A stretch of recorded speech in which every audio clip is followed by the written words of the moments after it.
দর্শক, অসম্ভব একটি এক্সাইটেড নিউজ আপনাদের সামনে আজকে নিয়ে হাজির হয়েছি। আপনারা হয়তো অবশ্যই ইতিমধ্যে শুনেছেন, শেখ হাসিনার নামে অগ্রণী ব্যাংকের প্রিন্সিপাল শাখা অর্থাৎ মতিঝিলে দুটি লোকার থেকে 832 ভরি সোনা উদ্ধার করা হয়েছে। চিন্তা করতে পেরেছেন? 1 2 3 4 5 6 এরকম না, কিন্তু 832 ভরি সোনা। ধারণা করা হচ্ছে এই সোনাগুলো শেখ হাসিনা, শেখ রেহানা এবং পুতুলের এই তিনজনের নামে দুটি লোকার থেকে এগুলো উদ্ধার করা হয়েছে। শেখ হাসিনা তার নির্বাচনী হলফনামায় তিনি ঘোষণা দিয়েছিলেন যে তার নামে দুটি লোকার আছে। সেই হলফনামার প্রেক্ষিতে দুদক আদালতে একটি অনুমতি প্রার্থনা করেন যে ওইখানে কি আছে, ওই লোকারের ভিতরে কি আছে সেটি দেখতে হবে। অবশেষে আদালত রায় দেন যে হ্যাঁ, এটি দেখা যাবে। তখন দুদক এবং এনবিআর এবং বাংলাদেশ ব্যাংকের প্রতিনিধি, অগ্রণী ব্যাংকের প্রতিনিধি এরা গিয়ে ওই লোকারটি ভাঙে। ভাঙার পরে সেখান থেকে একের পর এক স্বর্ণগুলো চকচক চকচক করতে করতে বেরিয়ে আসে। মজার ব্যাপার হচ্ছে, শুধু স্বর্ণই নয়, এখানে সোনার নৌকা, একেবারে সোনা দিয়ে চকচক করা সোনার নৌকা সেখান থেকে উদ্ধার করা হয়েছে।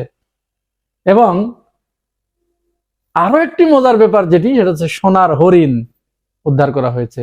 এতদিন আমরা এই যে ছাত্ররা যে আন্দোলন করেছে, তাদের কাছে একটি কনসেপ্ট ছিল যে চাকরি মানে সোনার হরিণ। শেখ হাসিনার সময়ে আমরা যারা চাকরির বিভিন্ন সময় আবেদন করেছি, আমরা বলতাম, বন্ধু বান্ধবদের সাথে কথা প্রসঙ্গে বলতাম যে বর্তমানে চাকরির বাজার, চাকরি তো সোনার হরিণ হয়ে গেছে।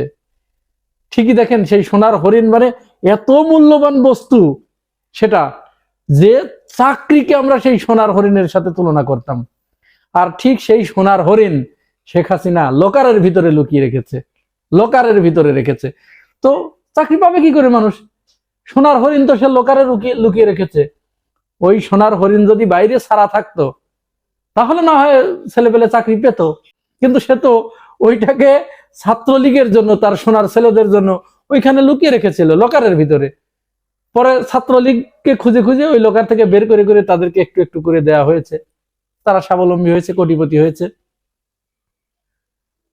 এই 832 ভরি সোনার দাম কত জানেন আপনারা?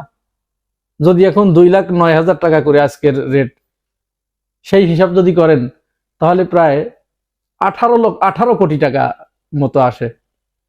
একটু হিসাব করে দেখেন, 18 কোটি টাকা কম বেশি।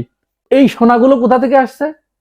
শোনা যাচ্ছে এই স্বর্ণগুলো সব তিনি গিফট পেয়েছেন বিভিন্ন জনের কাছ থেকে। তার গিফট তো মনে করেন যে ওই তেলবাজি গিফট আর কি। তো এখানে মজার একটি ঘটনা বলে আমি শেষ করব। তিনি, তার স্বর্ণ থাকতেই পারে, কিন্তু প্রশ্ন আসছে তখন যখন তিনি বারবার বলতেন, প্রতিটা মুহূর্তে প্রতিটা সেকেন্ডে ফ্যাত ফ্যাত করে কেঁদে ফেলতেন আর বলতেন, আমি তো আমার নিজের জন্য কিছু করি নাই, আমি তো যা করেছি সব জনগণের জন্য করেছি। তো জনগণের জন্য, এই স্বর্ণও কি জনগণের জন্য? ঠিক আছে, জনগণের স্বর্ণ, তাহলে জনগণের ভিতরে ভাগ করে দেয়া হোক। একটা গল্প দিয়ে শেষ করি। এক এলাকায় একটা মেয়ে তার দুনিয়ার মানে খাসটি কাজ করে বেড়ায় আর কি, অশ্লীল কাজ কাম করে বেড়ায়। রাত বিরাত সে ঘরের বাইরে থাকে, ঠিক মতো বাড়িতে ফেরে না। তো একদিন তার ছোট ভাইটা দেখে যে তার ওই বোন মাজার থেকে, বহু রাত্রে মাজার থেকে ফিরছে। তো বলছে, আপু তুই মাজারে যে কি কি জন্য মাজারে গেলি এবং সেখানে যে কি চাইলি? তো বলছে, আমি তো আমার নিজের জন্য কিচ্ছু চাই নাই। এই যে আমি এত কিছু করি, কি আমি আমার নিজের জন্য করি? আমি মাজারে গিয়ে আল্লাহর কাছে শুধু চাই তোর জন্য একটা দুলাভাই। আমি নিজের জন্য কিচ্ছু চাই না, তোর জন্য একটা দুলাভাই চাই। মা বাবা একসাথে জিজ্ঞাসা করছে যে কি কি করিস মাজারে যে বা এখানে ওখানে গিয়ে? তো বলে যে, মা আমি আমার নিজের জন্য কিচ্ছু করি না, আমি যা করি সব তোমাদের জন্য, তোমাদের জন্য একটা জামাই খুঁজে বেড়াচ্ছি। তো শেখ হাসিনা যা করেছে তার নিজের জন্য কিচ্ছু করে নাই, সব জনগণের জন্য। এই 832 ভরি স্বর্ণ সব জনগণের জন্য, তার নিজের কিচ্ছু নাই। আমি তো নিজের জন্য কিছু করি নাই।